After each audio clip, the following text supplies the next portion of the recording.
पूज्या उपाध्याय का श्री सिद्धांत सुपाठ का मुनिवरा रत्न आराधका पंचैते परमेष्ठिनः प्रतिदिनं कुर्वन्तु वो मङ्गलम्। नमो दुर्वारिरागादि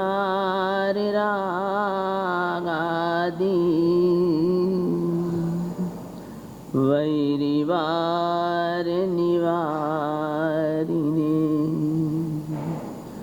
अर्हते योगिनाथाय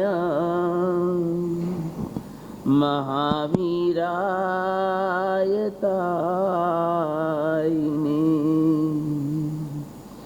अज्ञानतिमिरान्धाना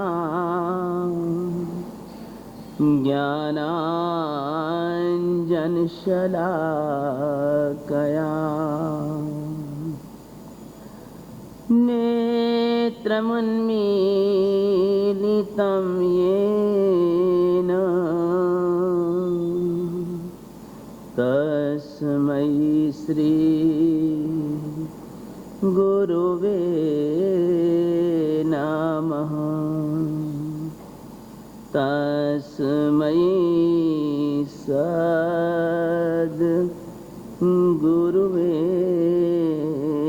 नमः।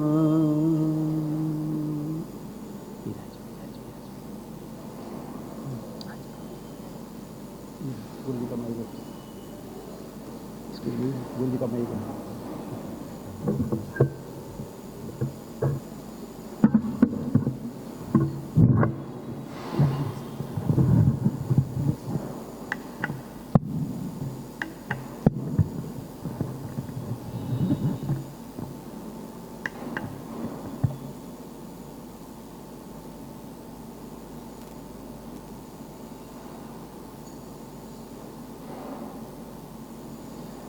ओंकार बिंदु संयुक्तम नित्यं ध्यायन्ति योगिनः कामदं मोक्षदं चैव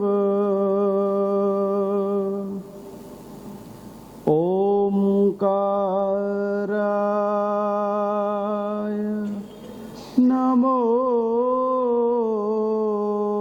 नमः।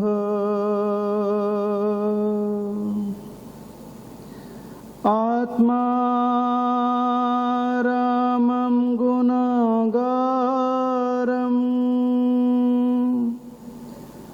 वल्लभं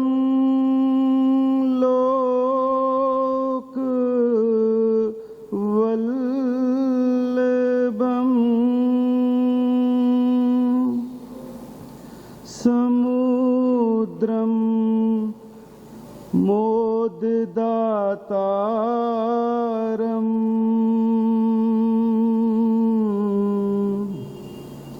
इंद्रदिन्नं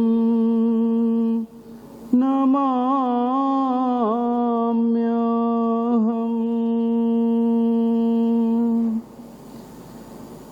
नित्यानन्दं नमाम्यहम्।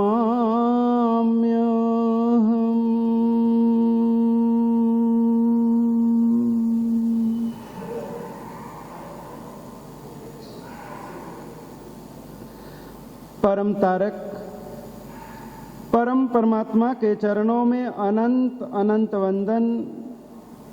परम श्रद्धेय गुरुचरण, धर्म सभा में उपस्थित धर्मानुरागी भव्य आत्माओं, अपना विषय प्रारंभ करूं 2 पंक्तियां मैं कहूंगा, मिलकर के मेरा साथ दीजिएगा। कौन उतारे पार गुरु बिन, कौन उतारे पार, कौन उतारे पार गुरु बिन,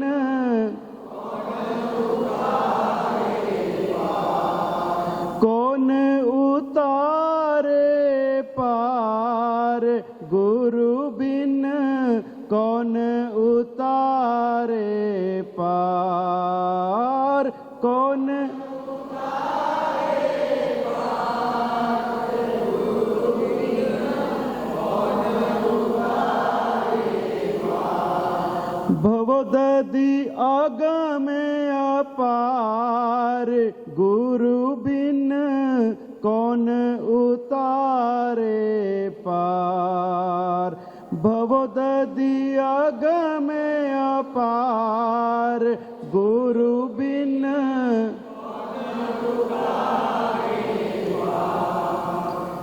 जितनी संख्या है उतनी आवाज नहीं है, शायद मौन स्वीकार किया है आपने। गुरु का दिन है, 2 शब्द गुरु चरणों में। उपकारी को नहीं विसरिए, उपकारी को नहीं विसरिए, उपकारी को नहीं विसरिए,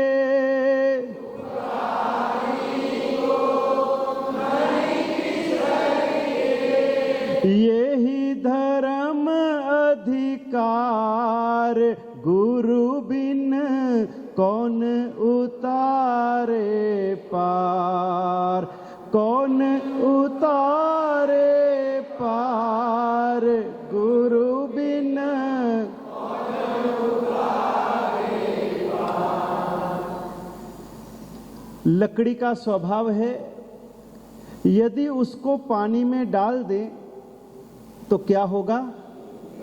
लकड़ी पानी में डूबेगी नहीं, तैरेगी।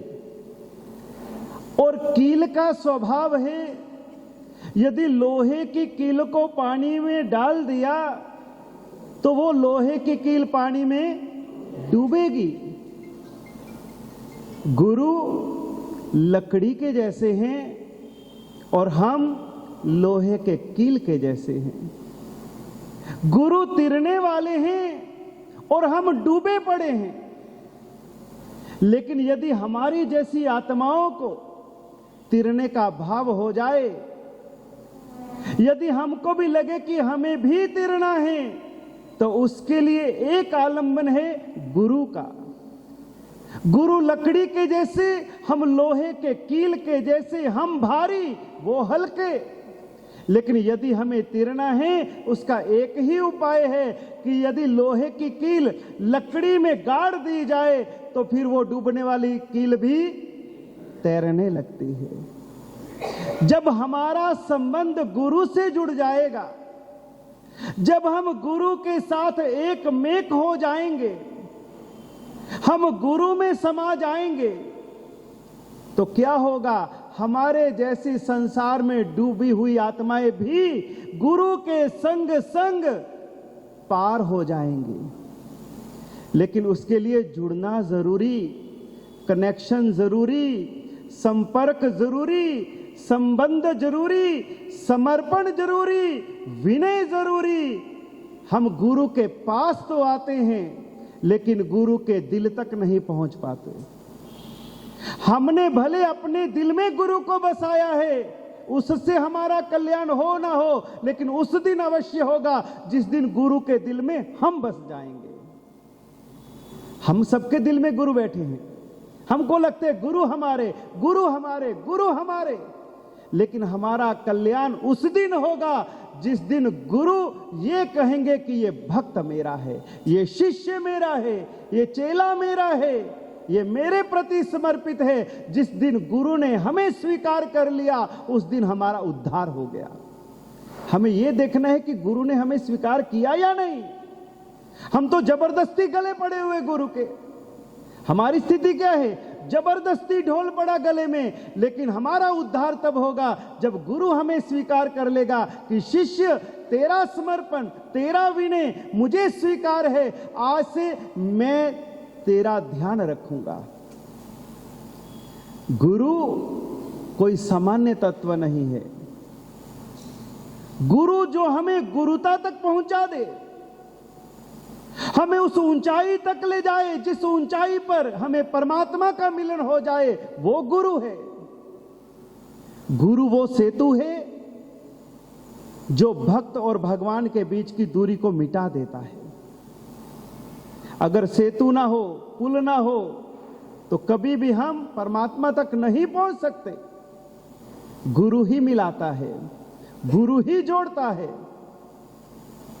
हमारे जैन शासन में 3 तत्व हैं। पहला देव तत्व, दूसरा गुरु तत्व और तीसरा धर्म तत्व। देव, गुरु और धर्म,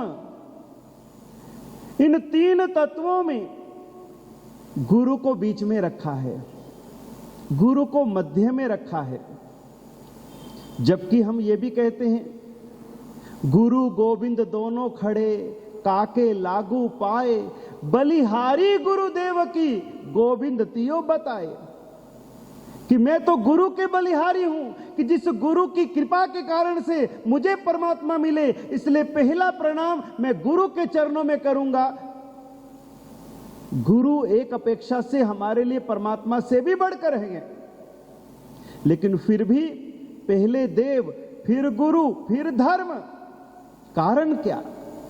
तो ज्ञानी भगवंत कहते हैं कि गुरु को मध्य में रखने का कारण यही है कि गुरु ही वो सेतु है जो हमें धर्म का मर्म भी समझाता है और जो हमें देव तत्व से भी मिलाता है। दोनों में दूरी है, एक तरफ धर्म है, एक तरफ परमात्मा है, लेकिन उन दोनों की दूरी को मिटाने का काम, जोड़ने का काम यदि कोई करता है तो बीच में रहा हुआ गुरु करता है। तभी कहा एक तरफ तो देव है, एक तरफ है धर्म। एक तरफ तो देव है, एक तरफ है धर्म, और बीच में बैठा सतगुरु दे दोवारो मर्म। ये गुरु है जो दोनों तरफ से हमें जोड़ता है, दोनों तरफ से हमें मिलाता है और घड़-घड़ करके हमारी खोट को दूर करता है, हमारी अवगुणों को दूर करता है, हमारी बुराइयों को दूर करता है। तब जा करके हमारे भीतर में रहा हुआ प्रकाश प्रकट होता है।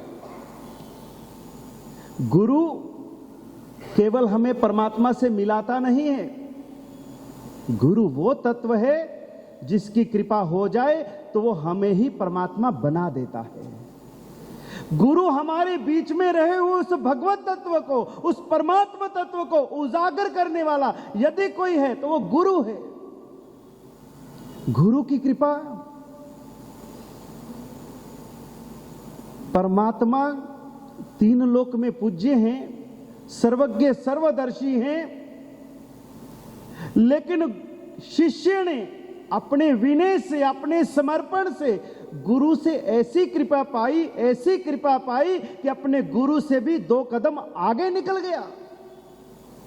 माता पिता को खुशी कब होती है? जब वो संतान को अपने से भी आगे बढ़ते हुए देखती है कि मैंने जितना नाम कमाया, मैंने जितनी शोहरत हासिल करी, मैंने जितना कमाया, मेरे पुत्र ने उससे भी आगे जा करके और उसको बढ़ाया है। तो अपने माता पिता को खुशी कब होती है? जब संतान उनसे भी 2 कदम आगे निकल जाती है। गुरु को भी खुशी कब होती है? गुरु को खुशी कब होती है?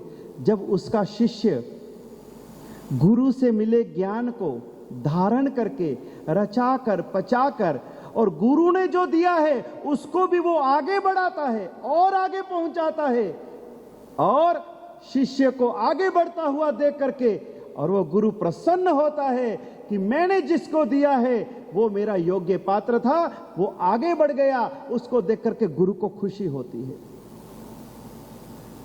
परमात्मा महावीर स्वामी के प्रथम शिष्य कौन? गौतम स्वामी। एक दिन ऐसा था कि इंद्रभूति गौतम अपने ज्ञान से, अपनी विद्वता से, अपनी पंडिताई से, अहंकार से भरा हुआ था। मेरे जैसा विद्वान, मेरे जैसा सर्वज्ञ इस धरती तल पर दूसरा कोई नहीं है, मैं अकेला हूं, मैं अकेला हूं, सर्वज्ञ हूं। इतना अहंकार इंद्रभूति के भीतर भरा हुआ था। स्वयं में सबका गुरु था, उसके ऊपर कोई भी नहीं। लेकिन जिस क्षण वही इंद्रभूति गौतम परमात्मा महावीर के समव शरण में पहुंचे, पहली सीढ़ी पर पैर रखा है और सीढ़ी पर पैर रखते ही सामने तीन लोक के नाथ देवादिदेव भगवान महावीर स्वामी को देखता है। और देखते ही मन में विचार आता है कि भाई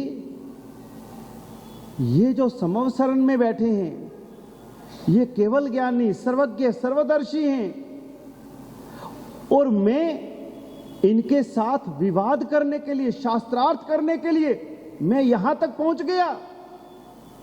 ये मैंने कैसी भूल की। फिर भी मन में आता है, मैं दुनिया की निगाह में पंडित हूं, मैं दुनिया की निगाह में विद्वान हूं, लेकिन मेरे भीतर में भी संशय है, प्रश्न है, मैं पूर्ण नहीं हूं। और यदि मेरे उस संशय का निवारण अगर ये कर देंगे और मेरा मन संशय रहित हो जाएगा, तो इनको मैं अपना गुरु मान लूंगा, इनके चरणों में जीवन समर्पित कर दूंगा। और परमात्मा महावीर सर्वज्ञ, सर्वदर्शी, समव शरण में बैठे हुए, सामने से आते हुए अहंकार से भरे हुए उस इंद्रभूति को देख करके कहते हैं, अरे ओ इंद्रभूति पधारो, वेलकम, सुस्वागतम। अरे इंद्रभूति सुख से तो पधारे हो। इंद्रभूति विचार करता है, कभी देखा नहीं, कभी मिले नहीं, एक दूसरे को जानते नहीं, फिर भी इसने मेरा नाम कैसे बोल दिया, ये मेरे को कैसे जानता है, मेरा नाम कैसे जानता है। दूसरे ही पल उसके मन में से आवाज आई, अरे मैं महाविद्वान, महापंडित, सारी धरती पर मेरा नाम है, बच्चा बच्चा मुझे जानता है। यदि इसने जान लिया कौन सी बड़ी बात है, मुझे तो सारी दुनिया जानती है। हाँ, यदि मेरे मन के संशय को ये निवारण कर दे। क्यों? क्योंकि मेरे मन का जो अंधकार है वो किसी को नहीं पता, ना मेरे भाइयों को पता है, ना मेरे शिष्यों को पता है, ना मेरे अनुयायियों को पता है। भले मैं दुनिया की निगाह में विद्वान हूं, लेकिन मेरे भीतर में भी कहीं ना कहीं किसी कोने में अंधकार रहा हुआ है, जो मैं किसी के सामने कहता नहीं हूं। जैसे ही परमात्मा ने इंद्रभूति को कहा, इंद्रभूति तेरे मन में जीव के प्रति संशय है, आत्मा के प्रति संशय है, आत्मा है या नहीं। वेदों की ऋचाओं को पढ़ करके तेरे मन में आत्मा को लेकर के संदेह पैदा हुआ है, लेकिन इंद्रभूति ये संदेह युक्त नहीं है। वेदों में भी आत्मा को प्रमाणित किया गया है, और परमात्मा ने जैसे ही वेद की ऋचाओं से उसके संशय का निवारण किया, आत्मा की सिद्धि करी, और इंद्रभूति गौतम वही सरेंडर हो गए। केवल एक संशय का निवारण हुआ और महापंडित, महाविद्वान उसी समय तत्क्षण सरेंडर, समर्पित, समर्पण। प्रभु आज से ये इंद्रभूति आपके चरणों में समर्पित होता है। वो जो अहंकार की चोटी पर बैठे थे, आज वो परमात्मा के चरणों में विनय की मुद्रा में आ गए। और इंद्रभूति गौतम का जो विनय था वो इस कोटि का था, इस कोटि का था कि परमात्मा से भी अधिक पुण्य इंद्रभूति का हो गया। तीर्थंकर परमात्मा का पुण्य देखो और उसके सामने इंद्रभूति गौतम का पुण्य देखो। परमात्मा की कृपा से, परमात्मा की भक्ति से, परमात्मा के प्रति विनय से इंद्रभूति गौतम का पुण्य परमात्मा से भी आगे बढ़ गया। हमारे आगमों में कहा गया, शासन नायक चरम तीर्थंकर भगवान महावीर के कर कमलों से कईयों ने दीक्षा ली, कईयों ने दीक्षा ली। उनमें से कईयों को केवल ज्ञान हुआ और कईयों को नहीं भी हुआ। परमात्मा के हाथों से दीक्षा लेने वालों में कईयों को केवल ज्ञान हुआ और कईयों को नहीं भी हुआ। लेकिन गौतम स्वामी के हाथों से जिस किसी ने भी दीक्षा ली, जिस किसी ने भी चारित्र चिंतामणि को स्वीकार किया, जिसने भी संयम की संपदा को स्वीकार किया, जिसने भी दीक्षा ग्रहण करी, उनको निश्चित केवल ज्ञान हुआ, निश्चित केवल ज्ञान हुआ। कहां के दिन हमें गुरु से यही प्रार्थना करनी है कि हे गुरुदेव, मेरे भीतर में भी जो अहंकार का अंधकार भरा हुआ है, गुरुदेव मेरे भीतर का वो अंधकार दूर कर दीजिए। बहुत अंधकार लेकर के बैठे हैं हम, अंधकार से भरे हुए हैं, और इसी अंधकार के कारण हम इस जगत के अंदर में जहां तहां ठोकरे खा रहे हैं। हमारी आत्मा ना जाने कौन कौन सी गतियों में, कौन कौन सी योनियों में, दुर्गतियों में कहां कहां रखड़ रही, केवल अज्ञानता के अंधकार के कारण। और जिसके जीवन में गुरु आ जाए, जिसके जीवन में गुरु आ जाए, गुरु यही कहते हैं, गु शब्द का अर्थ होता है अंधकार और रू शब्द का अर्थ होता है रोकने वाला। गु यानी अंधकार और रू यानी रोकने वाला। तो गुरु कौन? जो हमारे मोह के, मिथ्यात्व के, ममता के, अहंकार के अंधकार को रोक दे और हमें ज्ञान की प्रकाश की ओर ले जाए, असत से सत की ओर ले जाए, भोग से योग की ओर ले जाए, राग से विराग की ओर ले जाए और विराग से वितरागता की ओर ले जाए, वही गुरु है। ऐसा गुरु होना चाहिए जो हमारी कमियों को, अवगुणों को हमें बताए और हम स्वीकार करें। ये नहीं कि वो बताए कि भैया तेरे में ये अवगुण है और हम गुरु के ऊपर ही चढ़ बैठे, गुरुदेव मेरे में तो एक है, आपने में तो चार है। हम पहले ही दर्पण लेके बैठे, गुरु जी मेरे को क्या समझाते हो, मैं बैठा हूं आपको समझाने के लिए। क्या स्थिति आ गई? आज समय बदलते बदलते बदलते इतना बदला कि आज गुरु को शिष्यों की प्राप्ति नहीं होती, गुरु को गुरुओं की प्राप्ति हो रही है। आज सब गुरु बन के आते हैं, कोई शिष्य बन के नहीं आता, सब गुरु बन के आते हैं। गुरु क्या, गुरु घंटाल बन के आते हैं। ये समय की स्थिति हो गई। बहुत रेयर केस के अंदर में कोई समर्पित शिष्य मिलता है, और एक समर्पित शिष्य मिल जाए वो सारी गुरु आगे ले जाता है, कहां से कहां पहुंचा देता है। गुरुदेव आत्माराम जी महाराज हमारे तपागच के नायक, हमारी तपागच की जड़, आज वर्तमान में हमारे तपागच में, हमारे मंदिर मार्गी परंपरा में लगभग 8 से 10 हजार साधु साध्वी एट प्रेजेंट हैं। एक समय ऐसा था कि जब हमारी तपागच की परंपरा में उंगली पर गिन सके इतने ही साधु साध्वी बचे थे, उंगलियों पर गिन सके इतने ही, ज्यादा लंबी बात नहीं, ये भी 150 साल पहले की बात कर रहा हूं। उंगलियों पर गिन सके इतने ही साधु साध्वी थे। लेकिन आज वर्तमान में 8 से 10 हजार साधु साध्वी जी भगवंत हैं। ये जो इतनी लंबी संख्या श्रमणों की मिली, इसके पीछे यदि कोई जड़ के रूप में, मूल के रूप में है तो गुरुदेव आत्माराम जी महाराज हैं।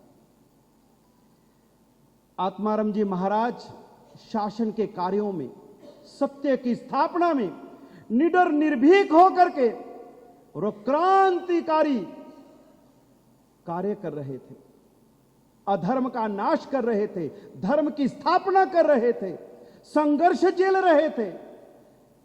और उनके इस आंदोलन में, इस संघर्ष में, धर्म की स्थापना में इतने संघर्ष आए, इतने परिचय आए, इतने कष्ट आए, इतने उपसर्ग आए, यहां तक कि उनको शुद्ध गोचरी पानी भी नहीं मिलता था। किसी कवि ने कल्पना करी वो गुरु कैसे थे। ऐसे भी थे हजारों दिन गुरु को मिली ना गोचरी। दिन जिंदगी के 2, 4, 10 दिन नहीं, हजारों दिन उनके जीवन में आए कि गुरु को मिली ना गोचरी। ऐसे गुरुदेव आत्माराम जी महाराज और अकेले चले थे, उनके साथ कोई नहीं था। सत्य की स्थापना करने वाला शेर, शेर जंगल का राजा होता है, उसको किसी के सहारे की जरूरत नहीं होती। गुरुदेव अकेले निकले, निर्भीक निडर होकर के, और जैसे जैसे चलते गए वैसे वैसे काफिला जुड़ता चला गया। राज क्या था कि आत्म अकेले चले, राज क्या था कि आत्म अकेले चले, चंद दिनों में बड़ा काफिला बन गया। राज क्या था कि आत्म अकेले चले। तो उनकी सत्य निष्ठा ने इतना प्रभावित किया कि श्रमण जुड़े, श्रमणियां जुड़ी, श्रावक और श्राविका समाज जुड़ा, और वो जो उंगलियों पर थे आज हम 8 से 10 हजार की संख्या में हैं। उनकी इस शुद्ध परंपरा को आगे बढ़ाने में जो उनको शिष्य संपदा मिली, जो उनको शिष्य संपदा मिली, इतनी समर्पित, इतनी समर्पित, बस गुरु ही सर्वस्व, गुरु ही सब कुछ उनके लिए। उनके मानस पुत्र थे मुनि वल्लभ विजय। आज हम आत्म वल्लभ के नाम से गुरु को याद करते हैं। ऐसे लगता है कि जैसे आत्माराम जी के शिष्य वल्लभ विजय जी, लेकिन वल्लभ विजय जी आत्माराम जी के परपोत्र शिष्य हैं, परपोत्र शिष्य। आत्माराम जी के शिष्य लक्ष्मी विजय जी महाराज, लक्ष्मी विजय जी महाराज के शिष्य हर्ष विजय जी महाराज, और हर्ष विजय जी महाराज के शिष्य मुनि वल्लभ विजय जी महाराज। लेकिन गौतम और वल्लभ क्या जोड़ी बनी, क्या जोड़ी बनी। इस गुरु शिष्य की जोड़ी ने जैन समाज की दिशा बदल दी, कायाकल्प कर दिया। इतना समर्पण था, ऐसी भक्ति थी मुनि वल्लभ विजय ने। 9 साल गुरु का सानिध्य पाया, मात्र 9 साल। और 9 साल में गुरु की निश्रा में रह करके जो ज्ञान ध्यान के मोती चुने, जो विनय विनम्रता और गुण धारण किए, उसके कारण से आत्माराम जी महाराज के शिष्यों में आज अग्रणी यदि कोई नाम चलता है तो वल्लभ विजय जी महाराजा का चलता है। आज पूरा समुदाय वल्लभ विजय जी के नाम से है। गुरु से क्या मिला, क्या पाया, कितना आगे बढ़ गए। आत्माराम जी का देवलोक गमन हुआ गुजरानवाला में। संघर्ष का समय था, विरोधी बहुत थे, ईर्ष्यालु बहुत थे, और उस समय किसी ने पुलिस में कंप्लेंट कर दी कि ये जो आत्माराम जी महाराज साहब का काल धर्म हुआ है ये सामान्य नहीं हुआ है, इनको मारा गया है, इनको मारा गया है। और ईर्ष्यालुओं ने, विरोधियों ने आरोप लगाया मुनि वल्लभ विजय पर। पुलिस आई, उपाश्रय में आई, गुरुदेव अपने ध्यान में मस्त थे। जैसे पुलिस अंदर आई, पूछा मुनि वल्लभ विजय कौन है? मैं हूं, हम कुछ पूछताछ करने आए हैं। प्रेम से पूछिए। आपके पिता का नाम? आत्माराम जी। आपकी माता का नाम? आत्माराम जी। आपके गुरु का नाम? आत्माराम जी। अरे ये क्या कहते हो? माता पिता गुरु एक ही व्यक्ति कैसे हो सकता है? मेरे जीवन का जो भी कुछ है वो मेरा गुरु है। मेरी मां भी वही है, मेरा पिता भी वही है, मेरे गुरु सर्वस्व वही है, आज जो भी कुछ हूं मेरे आत्माराम जी। पुलिस वाला चकित हो गया कि जिसके जीवन में अपने गुरु के प्रति इतना समर्पण हो, माता पिता गुरु भाई बंधु मित्र सब कुछ जिसने अपने गुरु को समर्पित कर रखा हो, ऐसे व्यक्ति के ऊपर यह आरोप लगाया गया है, ये किसी विरोधियों का काम है। और पुलिस ने कहा गुरुदेव क्षमा कीजिएगा, आपका समर्पण आपकी निष्ठा देख करके हमें लगता है कि किसी ने जानबूझ करके आपके नाम को इसके साथ शामिल किया है, गुरुदेव हमें क्षमा कीजिए। तो गुरुदेव के समर्पण को देख करके, भक्ति को देख करके पुलिस वाले भी नमन करके वापस लौट गए। कैसी भक्ति होगी, कैसा समर्पण होगा। आज हमें कैसा गुरु चाहिए? जो गुरु हम जैसा कहें वैसा करे। गुरु जैसा कहे हमको वैसा नहीं, हम जैसा गुरु को कहें गुरु वैसा करे। यदि गुरु हमारे कहे के अनुसार चलता है तो वो हमारा गुरु है, और यदि गुरु ने कुछ कह दिया तो फिर आप कौन और हम कौन। एक सेकंड में गुरु और शिष्य का नाता टूटता है। ये कैसा संबंध, आज कैसी स्थिति आई है, कैसा समय आया है, ये कैसा समर्पण है। एक बार एक राजा नगर में पधारे हुए गुरु भगवंत के दर्शन करने के लिए पहुंचा। पहले समय में भले कितना भी व्यक्ति धनवान हो, कितना भी प्रतिष्ठित हो, लेकिन संतों के प्रति, धर्म के प्रति उसके दिल के अंदर में एक भाव होता था। वो 1000 काम छोड़ करके भी पहले धर्म स्थान पर आता था, संतों के पास आता था। आज 4 पैसे क्या बड़े, व्यक्ति के पास में समय नहीं, लेकिन जिस दिन फूल माला पहननी हो, जिस दिन जय जयकार होनी हो, जिस दिन मान सम्मान मिलना हो, जिस दिन उसके नाम का गुणगान होना हो, उस दिन समय भी निकल आता है, लेकिन बाकी समय नहीं है। मारा साहब तो अट्टे ही, आज नहीं तो कल भी जाऊं, अपने तो फैक्ट्री का काम है, घर का काम है, ये काम है, बिजनेस में इधर जाना उधर जाना। अमीरों के पास पैसा बढ़ा, लेकिन धर्म के लिए समय गया। जिस धर्म के पुण्य से उनको संपत्ति मिली, सुख मिला, ऐश्वर्य मिला, वो धर्म के बल पर मिला, लेकिन संपत्ति आते ही उन्होंने धर्म से नाता दूर कर लिया। फिर उनके लिए घर गृहस्थी मुख्य हो गया और धर्म गौण हो गया। धन्य है उन पुण्यशालियों को कि जो चाहे परमात्मा की कृपा से कहां भी पहुंच जाएं, लेकिन फिर भी देव गुरु धर्म से जुड़े रहते हैं। राजा थे, उसके बावजूद भी एक संत पधारे हैं मेरी नगरी में और मुझे उनके दर्शन के लिए जाना है। और वो संत के दर्शन के लिए अपने पुत्रों को लेकर के, राजपुत्रों को, राज परिवार को लेकर के वह महाराज साहब के पास आए।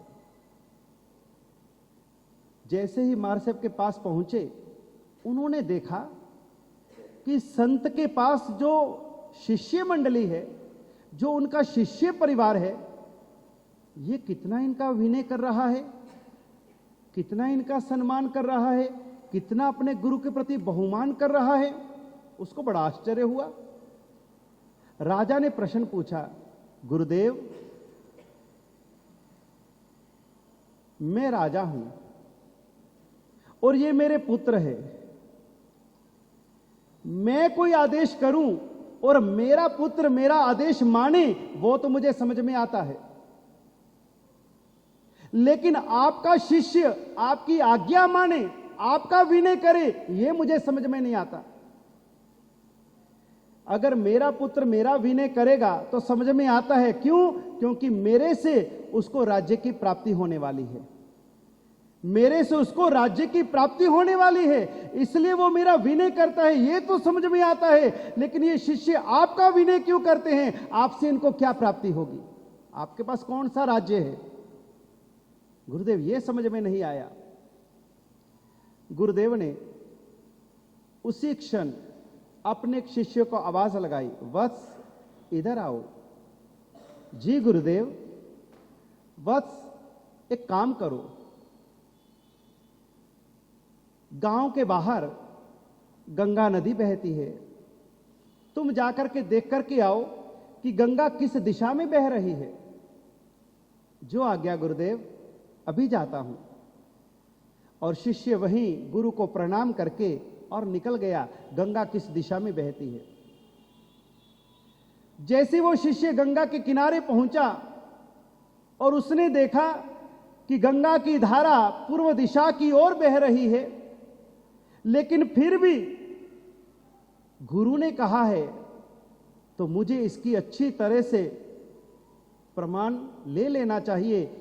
वहां जो लोग खड़े थे उनसे पूछा कि भैया ये गंगा कौन सी दिशा में बह रही है। अरे भैया पूर्व दिशा में बह रही है। और ज्यादा अपने मन को दृढ़ करने के लिए उस गंगा के पानी में जो घास के तिनके बह रहे थे, जो डालियां बह रही थी, उनको देख करके निश्चय किया कि ये पूर्व दिशा में जा रही हैं। जब उसको निश्चय हो गया, अपनी आंखों से देख करके, लोगों से पूछ करके और बहते हुए डालियों और घास के तिनकों को देख करके निश्चय हो गया कि निश्चित ये गंगा पूर्व दिशा में बह रही है। वापिस आए। वापिस आने के बाद बोला, गुरुदेव ये गंगा पूर्व दिशा में बह रही है। ठीक है बस। उसके बाद राजा को कहा, अब तुम अपने पुत्र को बुलाओ और उसको पूछो। राजा ने कहा, अरे राजपुत्र, राजकुमार इधर आओ। जी पिताजी। अरे जाओ देखो तो सही गंगा कौन सी दिशा में बह रही है। अरे पिताजी आपको इतना भी नहीं पता? अरे गंगा तो पूर्व में बहती है, इसमें कौन सी पूछने की बात है। सारी दुनिया को पता है, बच्चे बच्चे को पता है कि गंगा पूर्व दिशा में बहती है। अरे बेटा मैं तुझको काम कह रहा हूं, यहां से नहीं, जाकर के देख करके आओ कि गंगा किस दिशा में बह रही है। ठीक है पिताजी, आपको नहीं मानना तो मत मानो, जाता हूं। हड़बड़ा करके वो बाहर गया। अब बोला कि पिताजी साठे बुद्धि नाठी, क्या हो गया इनको? अरे गंगा कोई पूछने का प्रश्न है कौन सी दिशा में बहती है? अरे पूर्व में ही तो बहती है। ये प्रश्न कहां से आया पिताजी को? और वो बेटा बाहर से इधर उधर घूम फिर करके टाइम पास करके वापिस आ गया, पिताजी गंगा पूर्व में बहती है। इधर राजा ने अपने गुप्तचर छोड़े थे और उन गुप्तचरों ने देखा कि पहले जो साधु भगवंत गए, वो जाने के बाद में उन्होंने पूरी तरह से निश्चय किया, एक एक से पूछ करके जान करके, और उसके बाद आकर के गुरु से कहा, गुरुदेव गंगा पूर्व में बहती है। अपनी बुद्धि नहीं लगाई।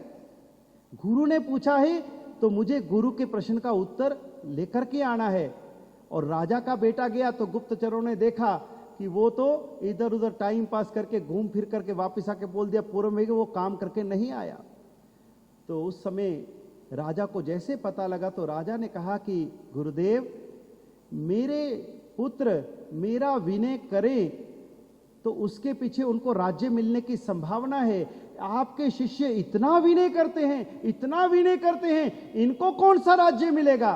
तो उस समय गुरुदेव कहते हैं कि अरे राजन, तेरे से जो राज्य मिलेगा वो तो केवल एक देश होगा, एक कोई शहर होगा, ये तुच्छ राज्य होगा। इसका तो राजेश्वरी नरकेश्वरी, इसको भोग करके तो वो नरक में भी जा सकते हैं, लेकिन ये गुरु के प्रति समर्पित होकर के यहां जो विनय कर रहे हैं, ये शिष्य इस देश का नहीं, प्रदेश का नहीं, ये 3 लोक का राज्य पाने वाले हैं। गुरु की कृपा से, गुरु के आशीर्वाद से इनको 3 लोक का साम्राज्य मिलेगा, इसलिए ये गुरु का विनय करते हैं। तो गुरु का विनय हमें 3 लोक का साम्राज्य दिलाता है। गुरु हमारे अज्ञानता के अंधकार को दूर करता है।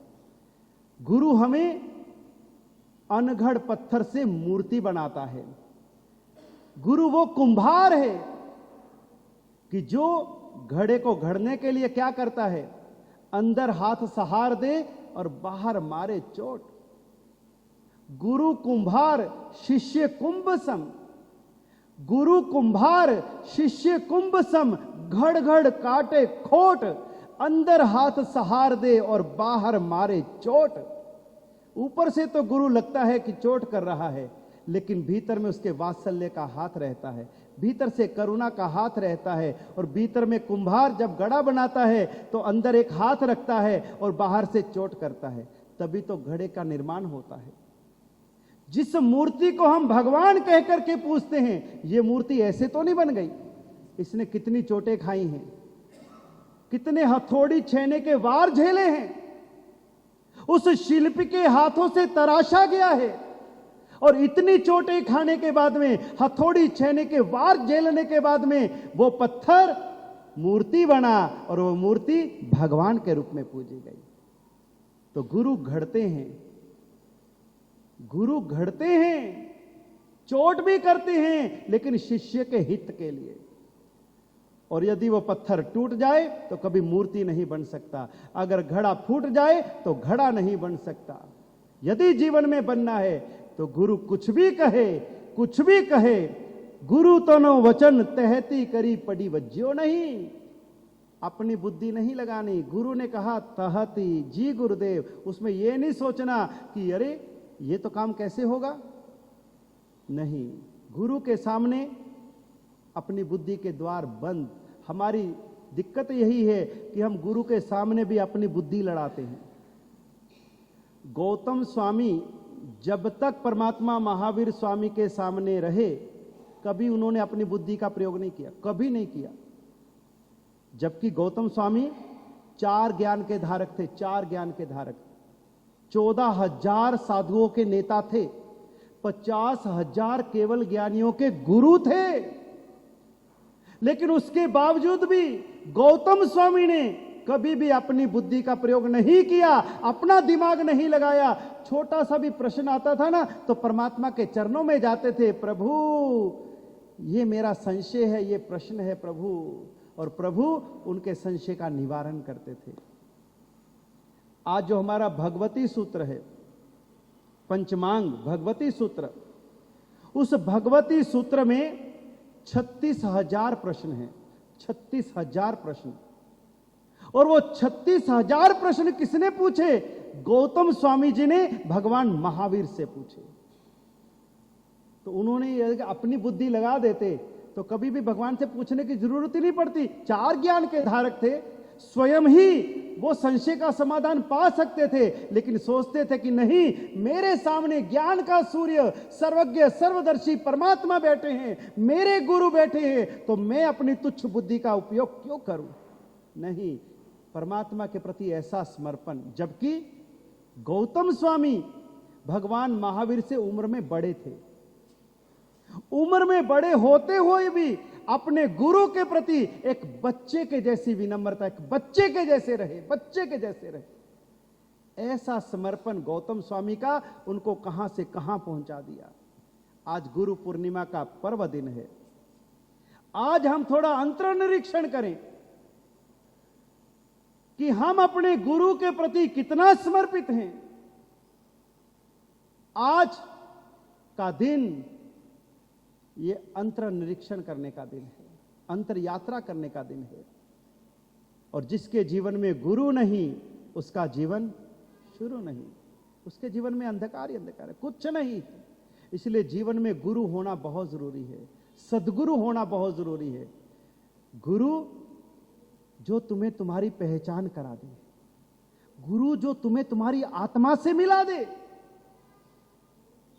गुरु को तुम्हारी संपत्ति से कोई लेना देना नहीं, तुम्हारी शोहरत से कोई लेना देना नहीं, तुम्हारे ऊंचे व्यक्तित्व से कोई लेना देना नहीं। गुरु को तो केवल तुम्हारी आत्मा से लेना देना है। इसकी आत्मा दुर्गति में ना चली जाए, इसकी आत्मा भव भ्रमण में ना पड़ जाए। मुझे इसको मुक्त करना है, ये मेरी शरण में आया है। अब मेरा फर्ज है कि मैं अपने शिष्य को ज्ञान के प्रकाश से भर दूं।